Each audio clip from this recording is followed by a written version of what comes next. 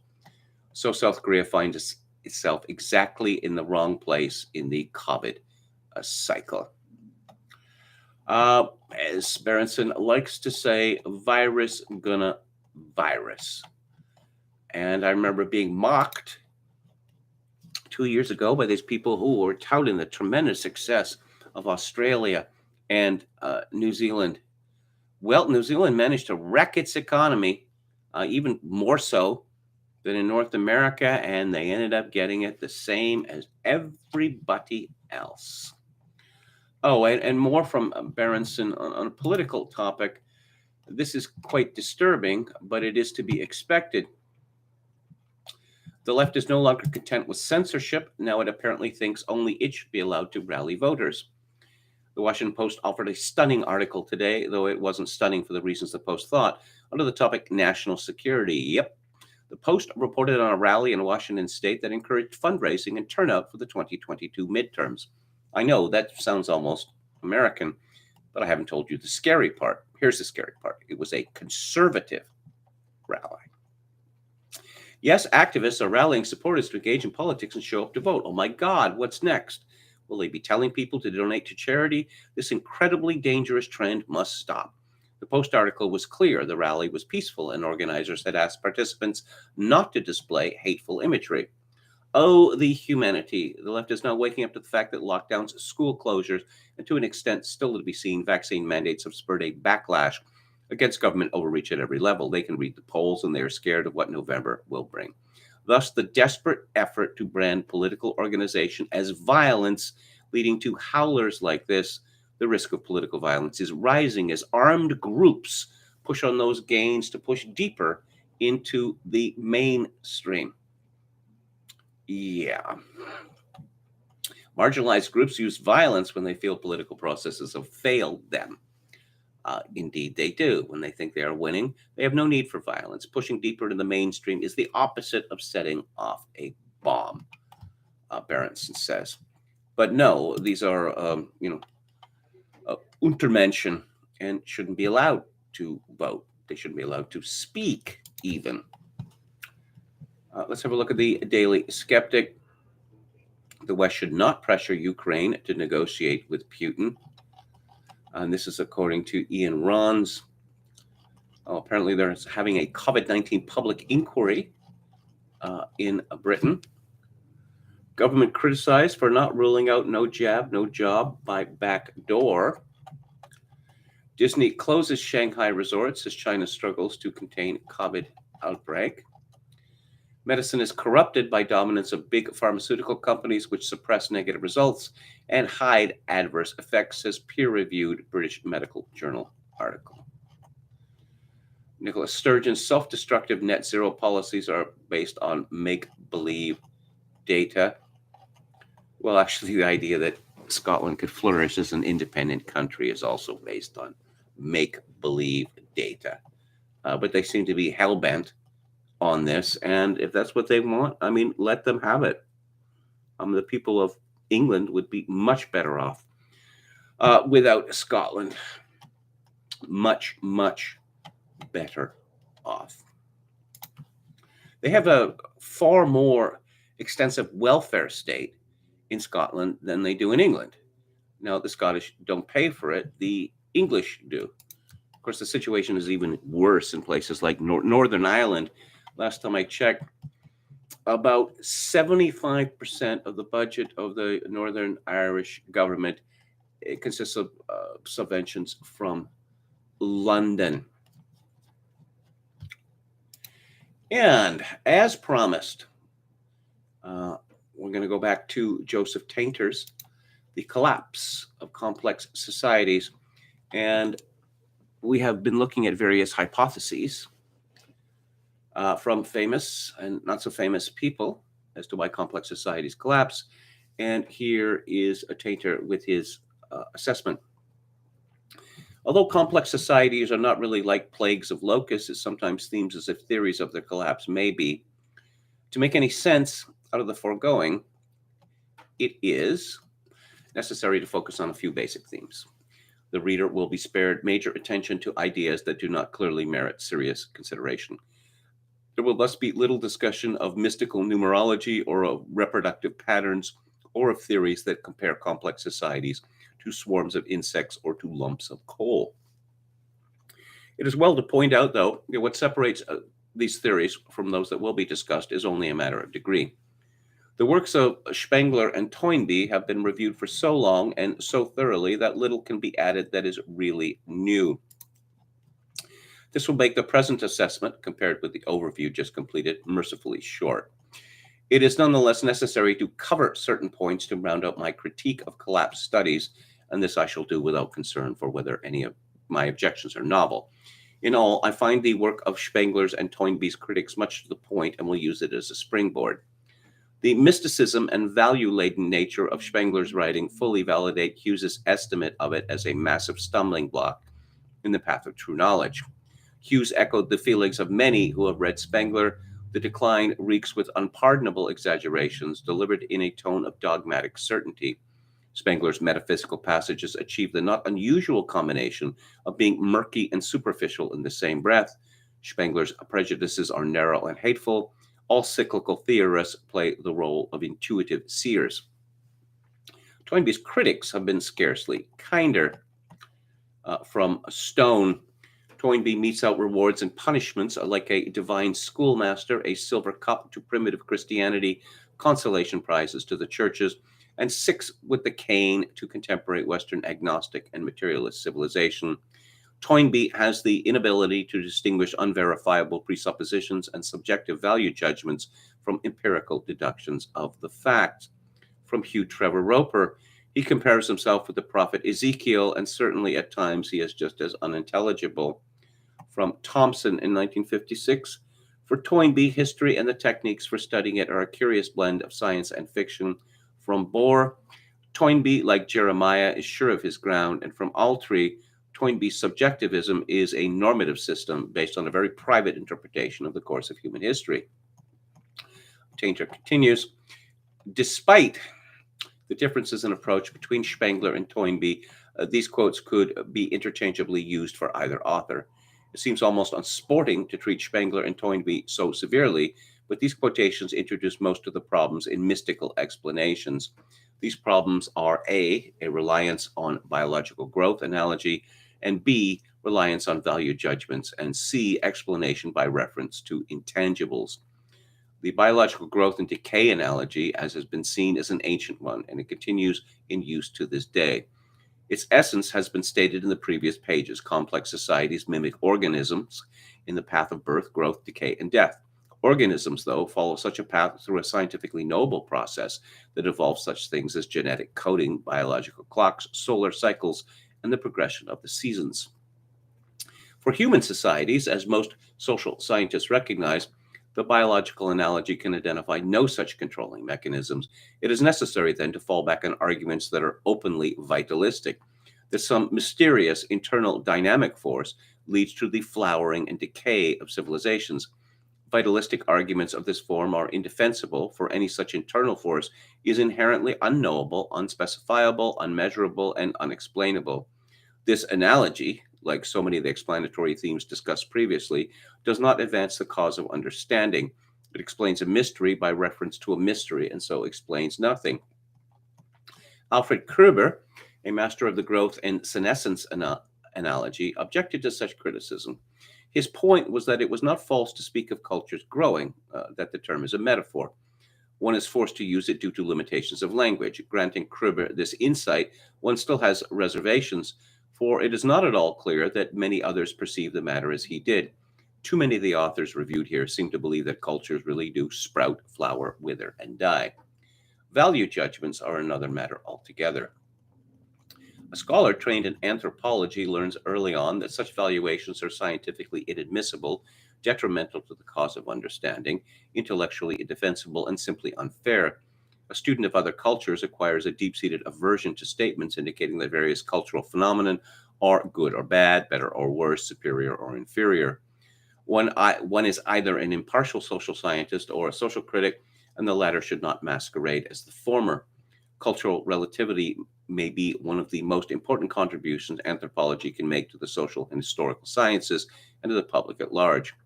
One would like to think that historians, sociologists, political scientists, economists, and others who study collapse could learn from anthropology in this regard. But then along come Kruber, Colborn, and Gray, anthropologists, all and among the worst offenders. The works reviewed under the mystical theme revert to value judgments to such an extent that they must be a necessary part of this approach. One could argue that this is so. Since biological analogies cannot specify any measurable dimensions of change, it is necessary to fall back on subjective evaluations. This the mythical theorists do with zest. Thus, Spengler wrote of cultures hardening and mortifying, of art forms that are false, of cities with inhabitants that are parasitical. Toynbee, as a previous critical quotation points out, sat like the great judge of civilizations and cultural phases, approving some, dismissing others. Toynbee's civilizations are fresh and dynamic, are to be commended, make audacious attempts, but their creative minorities ultimately lose such powers. Kruber was perhaps the most unblushing in the subjective evaluations he dished out. Egypt had a high idea system, France a high cultural luster. Cultural patterns in general could be of high value or lower grade. Colborn continued this tradition. Post-Roman culture fell very low. Civil society possessed special excellence. Gray was not at all behind his colleagues. Cultures are occasionally crude or degenerate, but there may also be high degrees of civilization. Many other authors could be indicted on this count. Terms that are commonplace in mystical explanations further the aura of subjectivism.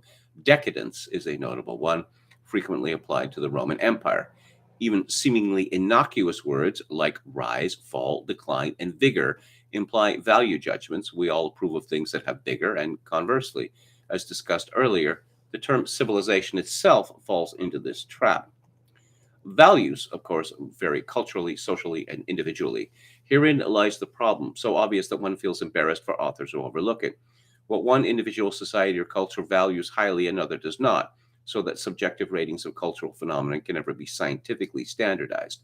Most of us approve in general of that which culturally is most like or most pleasing, or at least most intelligible to us. The result is a global bedlam of idiosyncratic value systems, each claiming exclusive possession of truth. No scientific theory can be raised on such a foundation, for the attempt will lead only to confusion and contradiction. Thus, while most authors seem to approve of civilizations, Spengler detested them, as may Rappaport. Where Toynbee disapproved of empires, Kruber counted Egyptian expansion as a period of success. Reliance on subjective value judgments is not only logically inadmissible, it can produce no consistent results. The decadence concept seems particularly detrimental. Although enjoying a patina of long use, it is notoriously difficult to define. Decadent behavior is that which differs from one's own moral code, particularly if the offender at some former time behaved in a manner of which one approves. There is no clear causal link between the morality of behavior and political fortunes. With the so-called decline of Roman virtues, for example, it is not clear, Polybius notwithstanding, that lack of such virtues early on would have forestalled Roman expansion, nor that their presence later would have held the barbarians at bay. R.M. Adams has phrased the problem well. Each society known to history will be able to display a healthy proportion of decadent individuals. Furthermore, we cannot seriously suppose that major political structures disintegrate from anyone's indulgence in excessive food, drink, or sex. No, the mechanisms of social disintegration have to be somewhat proportionate to the dimensions of the resulting downfall. I'll have more from Tainter tomorrow. I must take issue with him here with this question of decadence.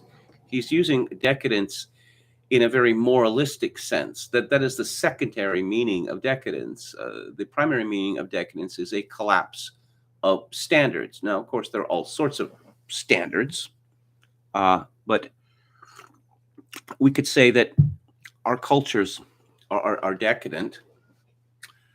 But I mean, there are things that can be measured. For instance, what do school children know when they leave grade 12, or when they get their bachelor's degrees? These things can be measured, and we know that they know far less than school children of the past. I'm not going to get into relativistic arguments about, oh, yes, people being weighted down with facts. Yes, facts are extremely valuable. Without facts, it is impossible to anchor one's thinking about any subject in anything. And let's go back to the chat before I speak about that Leah Thomas person again. Quechalango says, I never handle it well when bartenders bought me drinks. You would think if I was at that point, I would be suave. Who else do we have here? Reminder that book is from 88 or 90, says Quechalango. Yo Mama says, I mean, trying to apply rationality to human societies can only go so far. I reviewed a book some months ago in the book club about decadent societies by a anthropologist at the University of California, which Six Societies it was called, which I thought was quite good. And he gives an example in the book of an Eskimo tribe in Canada that had they had a pretty good diet, a pretty reasonable life. They could hunt caribou and the like, and there was a nearby lake which provided fish. Well, these Eskimos, somehow they came to believe that the lake was haunted, and thus they couldn't fish from it anymore, which led to a substantial decline in the health and well-being of this tribe. Enron says, without facts, what will we have to check? Indeed, indeed, indeed. Hello to Ogan's Iron, who says, I'd like to read a really good analysis of the feminist lunacy in South Korea. It seems like a sui generis thing. Sounds quite special. Actually, I'd be really interested in reading more about the way femicrazy manifests in very different cultures and times. KMG, have you read A Neuromancer? Asked Neo Mama. No, I have not. This book refuses to end, says Gamion. Well, I would have been finished, except that, I didn't do my daily regimen of it. So I've learned my lesson from that. Keep doing it, Monday to Friday, and then, it'll be over soon enough. Who is Music Monday today? There's no Music Monday today. We will have one next week. True Greenberg says, cool, the Illuminati finally let you take off the eye patch. Oh, okay. Yeah, let's talk. Is Tokyo Vice good? Asks Metal Mike. I'm not familiar with that either. White Riot, I want to riot, Don Willis, quoting from The Clash. So, yeah, what does it mean to be a woman? It seems to be a very controversial topic these days. Is there actually such a thing as women? Yeah, people are actually debating this. Joanna Williams writes at Spiked, why can't we tell the truth about Leah Thomas? Every linguistic concession we make to the trans movement, the harder it gets to defend women's rights. Leah Thomas, the swimmer who won a U.S. Women's National College Championship event last week, is a man. It's because he is a man with a body that's taller, broader, and stronger than his female competitors that he won the NCAA competition. When swimming alongside other men, which Thomas used to do, he ranked an unremarkable 554th in the college league tables. Without knowing that Thomas is a man, it is hard to understand why his victory has been so controversial and sparked headlines all around the world. It is impossible to comprehend the anger of champion swimmer Reka Georgi, denied a place in the freestyle final thanks to Thomas's inclusion. A man prevented women competitors, including an Olympic medalist, from receiving the titles that they had earned. His presence made the competition fundamentally unjust.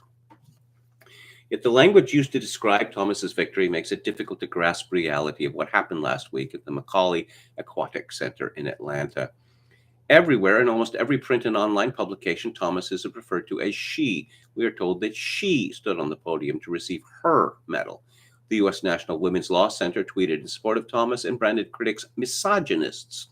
To The Guardian, Thomas is a transgender woman, while the BBC suggests Thomas is the first known transgender athlete to win the NCAA swimming title. The implication being that there may have been plenty of other transgender swimming champions, but we've just never heard of them. This use of language is not just confusing, it is deliberately misleading. She and her are pronouns that are supposed to denote women. Statements like she swam for the Pennsylvania men's team, which appears in the BBC report, are illogical. Yet even most of those criticizing Thomas or the NCAA for allowing him to compete use the pronouns she and her. At best, clumsy labels refer to Thomas as male-bodied and criticize the fact she was allowed to compete alongside female-bodied people or biological women. But this suggests clarification is necessary, that the labels man and woman are no longer good enough descriptors on their own. Even the phrase transgender woman is deceptive. When used in conjunction with she and pitched against cis women, it suggests there are two different but equivalent categories of womanhood: trans women and biological women. Playing fast and loose with language in this way, making it bend to match political objectives and social niceties, ends up distorting our perception of reality. If she takes first place in a women's event, nothing remarkable has occurred. Our capacity to push back and challenge the reality before our eyes, a man beating women, is then seriously thwarted. Yes, apparently we've moved beyond men and women. There is a piece in the American Mind by a woman who rejoices in the moniker Peachy Keenan. It's called First Do Some Harm. While we are finally starting to win the fight for our children's minds, we are losing the battle for control of their bodies. First, the good news. Recent legal wins over woke schools in Florida have the education industrial complex reeling. Florida Governor Ron DeSantis successfully banned his state's education lunatics from injecting, as he likes to say with a twinkle in his eye, depraved gender poison into the state's kindergarten through third grade curriculum. This is the so-called Don't Say Gay Act, which produced some hilarious meta content like brain-dead woke celebrities screeching "gay" repeatedly on social media. Okay, so this is acceptable starting in grade 4 when these children are 10 years old. Why is it acceptable? Why is any of this in school? Quite seriously. Why is any of this in school? What has been the results of sex education in school? Has it resulted in fewer teenage pregnancies? Nope. Has it resulted in fewer sexually transmitted diseases? No, it has not. Has it resulted in well-adjusted with regard to sex adults in North America? No, it has not. Even better, the dead-eyed do-nothings who sit on the school boards and the moldering teachers' unions who control them are getting bitch-slapped, finally, by outraged parents who are taking the fight to them. These teachers get their jollies by stocking kindergarten bookshelves with dystopian titles like "She's My Dad" and "I'm Not a Girl," and by instructing 5-year-olds who barely know how to wipe themselves properly about how fun it is to touch their own private parts. You should see what they do on Show and Tell a day. We are slowly chipping away at the rotted American education colossus. It feels good to notch a few wins in our belt. Been a while, right? But don't get too comfortable. A new, even more powerful enemy has entered the game, the pediatric industrial complex. This battle is going to be more difficult. Why? Because if your school is bad, at least you can switch schools or homeschool. But unless you went to med school and can write prescriptions, stitch a wound, and reset a dislocated shoulder, you can't home doctor. Teaching multiplication is one thing, diagnosing pediatric cancer is quite another. And then she talks about the Hippocratic Oath, which of course has been abandoned by the medical profession. Modern American doctors of all specialties are now aiming for full control over children's bodies, and not just the ones they are allowed to abort. Pediatricians and plastic surgeons, psychologists and endocrinologists all are conspiring and colluding to trap your kids on a one-way train to trans land. They have designed a final solution for your child if, God forbid, he or she ever suffers from body dysmorphia or rapid onset gender dysphoria, a devastating social contagion among teen girls, many of whom are autistic. Gender affirmation is fully reversible, they tell us, these medical experts. Meanwhile, surgeons are doing breast mutilations on girls as young as 12. Sydney Watson of The Blaze exposed one such plastic surgeon. Remember the old days when plastic surgeons kept busy by putting butt implants into Kardashians and cranking Nancy Pelosi's eyebrows skyward? Watson quotes a representative for the clinic who said, quote, "We were 12 and over as long as the child had already met all the requirements and had been in therapy for a long time, you know. I'd followed all the guidelines and they were on hormones, or the therapist was already following them and recommending this next stage," unquote. Mengele's like this are not rare. Watson cites a whole raft of doctors who advocate for mutilating surgeries on otherwise healthy young girls. The doctor will groom you now. A year ago, I wrote an essay about a trip to the pediatrician where my teenage son was asked, "Are you comfortable with your gender?" This year, I decided to switch doctors, taking him to a male this time. I had outsmarted them. I thought no man would think my son was a girl. But the office forms wanted me to leave the possibility open. Child's gender assigned at birth, male, female, or intersex. Then a second question, child's gender identity, male, female, other. The nurse came in. I mentioned he had been having recurring headaches and we wanted to rule out anything bad. She acted like I told her he was bleeding out of his eyeballs. He has a headache? Okay, the doctor will have to take his history over the phone. He's not in the office? Oh no, he's in the next room. Your son could have COVID, so the doctor has to call you. After a long wait, my son shivering in his paper gown, the doctor called and asked me a few questions about his health. He doesn't have COVID, doctor. We all had it ages ago. Well, you don't know that. Finally, the new doctor came in. He examined the kid, told me his headache sounded like allergies, and declared him fit and healthy. Then he checked his doctor's laptop. He hasn't had a COVID vaccine. I braced myself. I prepared for this. Nope. I can give it to him right now. No thanks. I highly recommend it. I took a deep breath. Well, according to the science, boys his age are more likely to develop myocarditis from the shot than from the virus. The physician/Pfizer sales rep stared at me like he was short-circuiting. I still strongly recommend it. Do you know it also prevents type 1 diabetes and you don't want him getting long COVID, do you? We had COVID and he's fine. No long COVID. Consider that medical experts are now using the gender-bred person in hospital employee training. If doctors can't tell you're a male by looking at your body, you can really trust them to know anything. Instead of doctors pushing back on the political pressure to affirm patients, doctors who promote transgenderism complain if they are criticized. Time published a long, whiny essay about the harassment and threats these faux pediatricians are receiving from transphobic bigots. A few state legislatures have tried to slow the rush to provide affirming, read mutilating care for confused children. We strongly oppose any effort to criminalize or penalize physicians providing necessary care for their patients. Read an April 2021 joint press statement from the AAP, the American Academy of Family Physicians, the American College of Physicians, the American College of Obstetricians and Gynecologists, the American Osteopathic Association, and the American Psychiatric Association. Gosh, it must be so hard treating transgender youth these days. Only every single pediatric medical institution, psychiatric body, government agency, the White House, the media, and the culture at large is on your side. How do they keep soldiering on alone like this? Oh, yes. Apparently, puberty blockers are simply a pause button, according to Dr. Marissa Landinsky, a pediatrician at the University of Alabama at Birmingham. Yes, reversible, she says.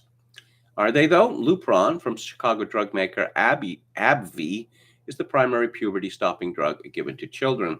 Almost every child put on them continues down the one-way train ride to synthetic cross-sex hormones and finally surgical interventions. If you watch the TLC horror show I Am Jazz, you would know that when transgender teenager Jazz Jennings went to the surgeon to discuss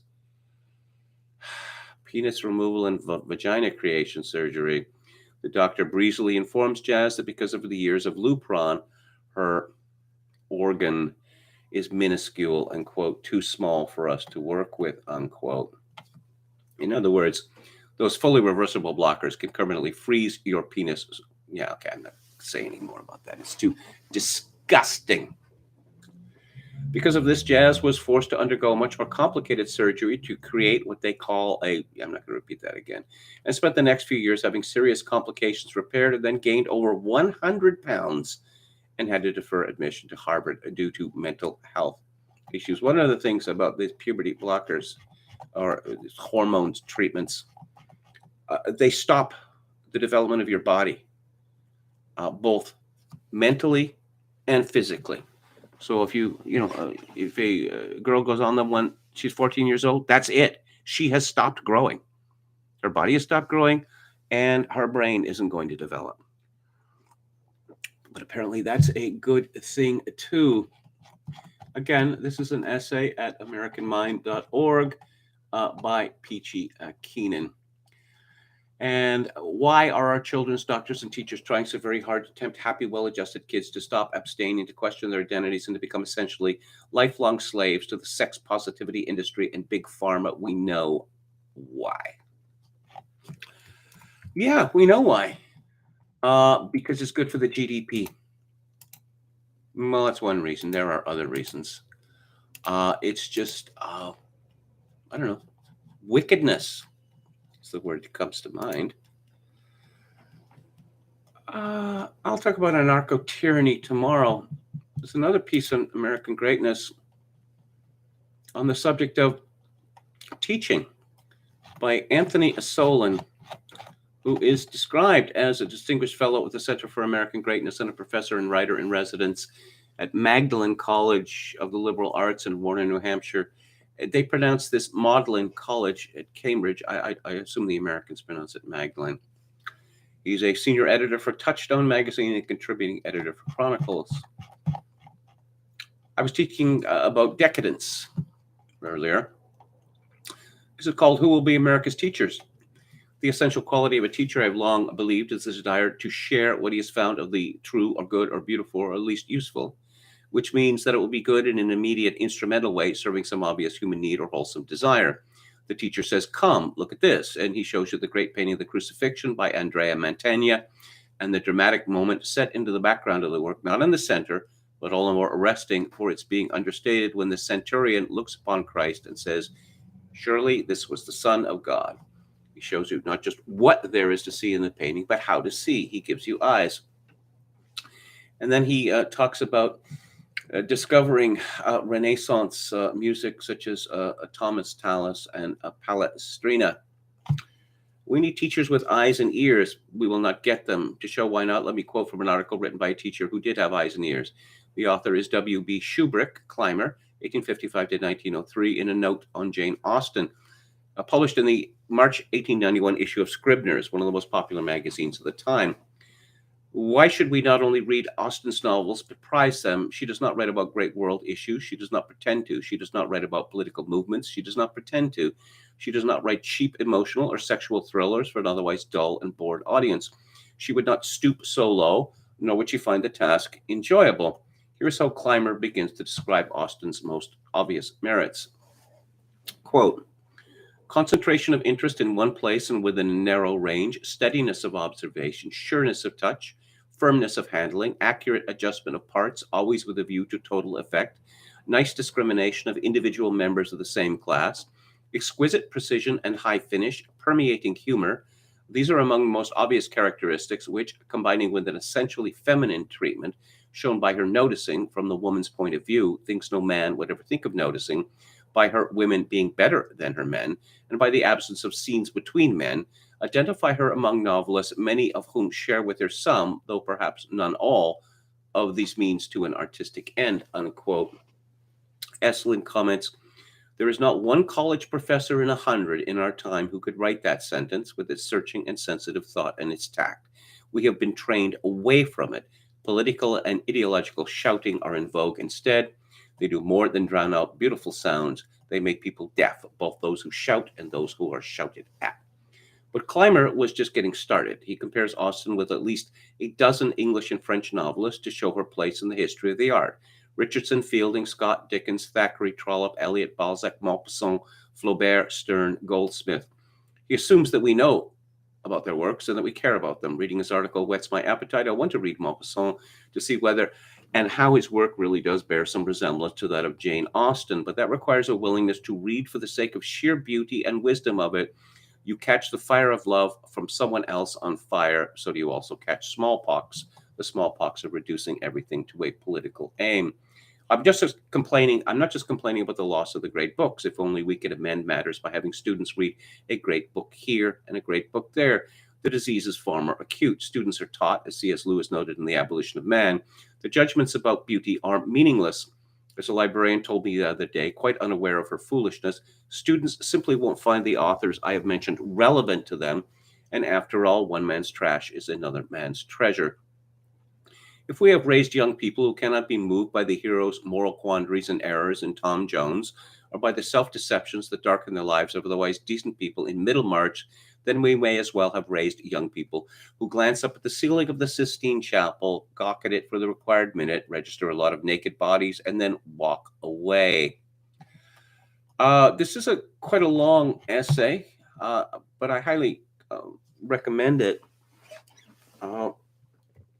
Decadence. In my lifetime, poetry has died. Who writes poetry anymore? How much poetry written over the last 50 years has anyone ever read? Government money is responsible for most of these publications. University libraries house them. Nobody reads it. The short story in my lifetime has died. Presumably, there's still people writing short stories. Where are they published? Who reads them? The novel is pretty much dead. Now, lots of novels are produced. I suppose historical novels still have some popularity, but why would I want to read a book about a bunch of strangers who aren't even real? Well, I don't know. If you can't understand that, it would be difficult for me to explain it to you. What's left then? I suppose there's essays and a lot of clickbait. There's movie scripts, but they're increasingly dreadful. There's no originality. It's just the same IP being recycled. Let's blow something up, kill 1 million people. We won't show the deaths because that would get us an R rating. And let's have some snarky comment from one of the characters. And I'll end up today with an essay which you could see as a companion piece to the one I just quoted from. This is by William Deresiewicz at Unheard, and it's called American Education's New Dark Age. He is the author of Excellent Sheep, The Death of the Artist, and A Jane Austen Education, The End of Solitude. Selected essays on culture and society will be out in August. He begins, some years ago, I taught a course in public writing at the Claremont Colleges, the consortium of elite liberal arts institutions in Southern California. My students were juniors or seniors, mostly humanities or social science majors, almost as smart, a couple genuinely brilliant. All, needless to say, were expensively educated and impressively credentialed. I assumed that they'd arrived with a fairly good idea of how to make an argument with an academic context, and that I would be teaching them how to apply those skills to a very different set of rhetorical occasions. What I soon discovered was that none of them had much idea how to make an argument in any context, nor were they particularly skilled at analyzing the arguments of others. They didn't know how to read, they didn't know how to write, and they didn't know how to think. What do I mean? The syllabus consisted, for the most part, of short exemplary texts, a column by David Brooks, a blog post by Ta-Nehisi Coates, and so forth. But whenever I assigned them anything a little more complex or sophisticated, it flew over their heads. These were students who were used to the idea that reading meant skipping and skimming. The writing was not much better. Most were competent at a basic level, but none had any real guidance or instruction. One week, we did an exercise designed to help them make their prose more vivid and energetic. I had them read a short piece of writing pedagogy, then handed out a sheet on which I reproduced a single sentence from each of the most recent pieces that needed that kind of attention. We set to work on the first, dissecting, pruning, and rewriting. After about 10 minutes, we had it in decent shape. It wasn't graceful yet, but at least it was concise.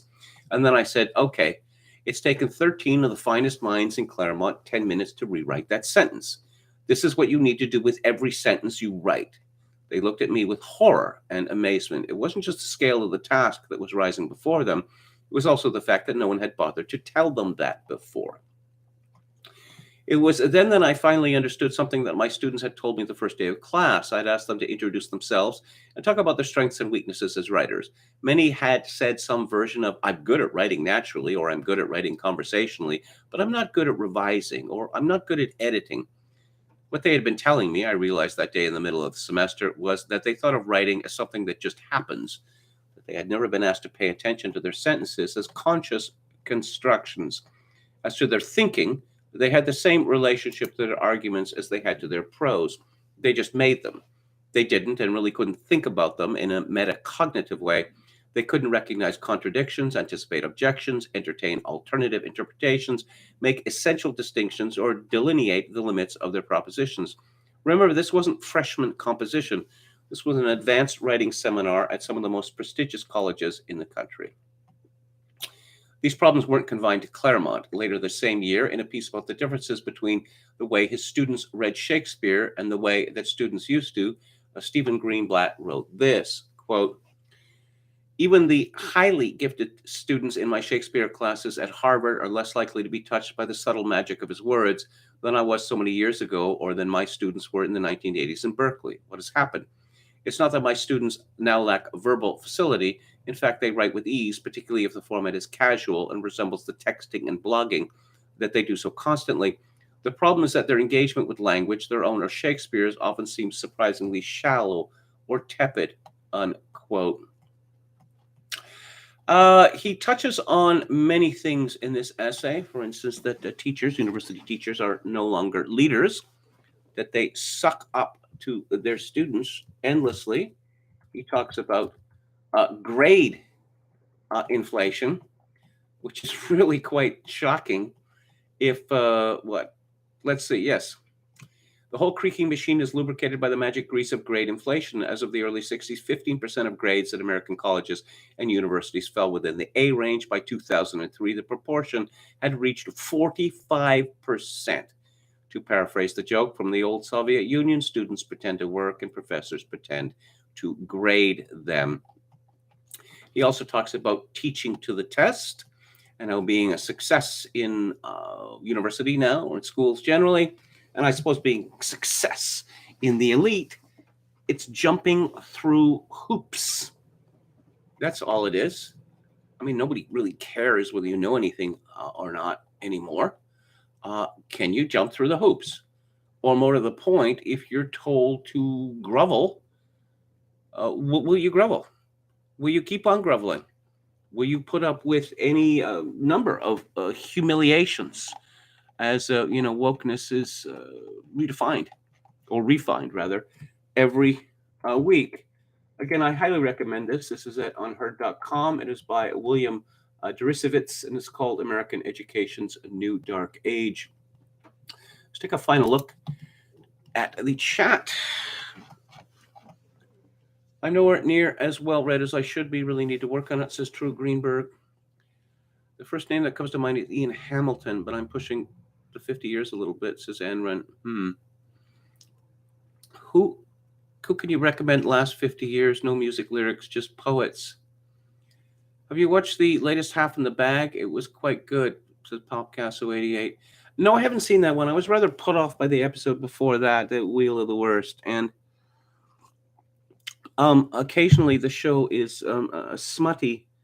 But the smuttiness reached an intolerable level for me, and it went on and on and on. It's easier to put on a YouTube video and have someone read to you than it is actually read it yourself, says True Greenberg. There's a problem with audiobooks because there's a degree of separation there. Because you still have to build the imaginary world in your head. And you have to read books. You can't just, okay, there's a paragraph there. If you don't understand it, it's no good. And I mean, the problem with audiobooks is perhaps someone's, tone of voice you don't like so much, or you just happen to stop paying attention. And then you find, oh, well, I've missed a page or two. You can't stop paying attention when you're reading a book because the system grinds to a halt. I mean, there was a best-selling German novel that was turned into a very successful movie for children called The Never-Ending Story. And it's based on a myth that is true. Because when you read a novel or a fairy tale, a myth, whatever, you're actually creating that world in your head. Now, I suppose the thing about, entertainment now, that is popular entertainment, it has, call and response. And it's interactive. Well, watching a movie, watching a film isn't interactive. listening to a piece of music, serious music or of some, intellectual pretension, it's not interactive. Sit down, shut up, pay attention. Reading a book is a little bit different because, as I point out, one can sit in front of a film or listen to a piece of music and just let it wash over you. That's not possible with a book. Thanks for the stream, KMG. Peace to you. The chat next says Don Willis. Well, thank you. Enron says, I've read some poetry is dead in a certain sense, but so long as there are some of us to read some, it isn't completely dead. That's true. But even the form seems, ridiculous to people now. With rhyme and rhythm, for instance. The rap music. It's endless. Even the blog is dead, says True Greenberg. Some of those people go missing. Hey, it happens, huh? Sharpening. Well, okay. Coachalango says, here's my $5,000 idea. Take over universities and turn them into defensible forts. Jazz, what a nightmare we're allowed for, says Jeffrey Pye. On the one hand, this child, no longer a child, is dangerous. On the other hand, one can only feel pity and horror and disgust and hatred for that child's parents. My Trail of Disgrace says Reka Georgi, the girl who lost her spot in the NCAA swimming championship, just got suspended from Twitter for her post about Leah Thomas. Ogan's Iron says what's happening with doctors is the doctor's plot for real. Indeed. Yes, you should see the other guy. This happened almost 5 weeks ago. So they give you an idea how horrific it looked. But previously, people asked me how it happened. I thought, I'm just going to say the truth. It's embarrassing. I tripped over my shoelaces and smacked my head on the sidewalk. Often, people would lead with a joke, like, you should see the other guy, right? But I don't really look like much of a fighter, do I? Last time I got into a fight was, I believe I was in the 9th grade. So that's it for today. I'll be back tomorrow, Tuesday at 4 p.m. Pacific, 7 p.m. Eastern. Thank you all for tuning in. I greatly appreciate it, as always. If you'd like to make a donation to this live stream, my PayPal account is attached to Kevin_Grace@hotmail.com. If you're in Canada and would like to make a donation to the live stream, this can be done directly via interact@kevingrace@shaw.ca. And I leave you with this. In these days of social atomization and civilizational collapse, I do dearly wish that you, my dear viewers and listeners, manage to forge a genuine human connection in order to ease the burden. Good night.